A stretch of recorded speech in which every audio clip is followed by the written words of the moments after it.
So Nomatic is all about the digital buyer experience. How does GEO change the way a buyer discovers, evaluates, and builds trust with a brand before they ever hit your website?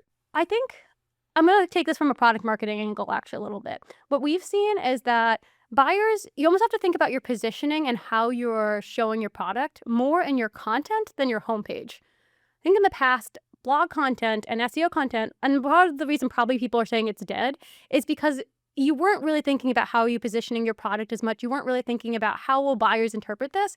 It really was just like, let me write a bunch of high-level articles about a topic loosely related to my product and throw in a CTA in there, and hopefully I'll move people down funnel.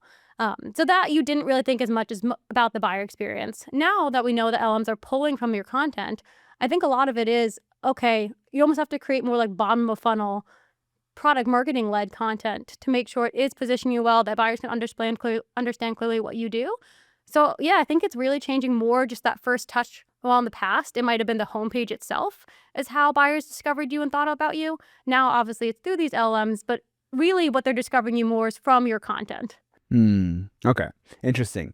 And if AI answers are replacing the top of the funnel, how should SaaS brands rethink their interactive demo or bottom funnel experience to capture whoever actually clicks through? Interesting. Honestly, I haven't thought that the interactive demo itself needs to change that much. Maybe you can make it a little more bottom of funnel or use it at different points in the sales cycle. Like in the past, we usually had customers using it maybe as like a secondary CTA on one point of the website. Now, this year, we are seeing a lot more customers using it multiple places like product pages, solution pages.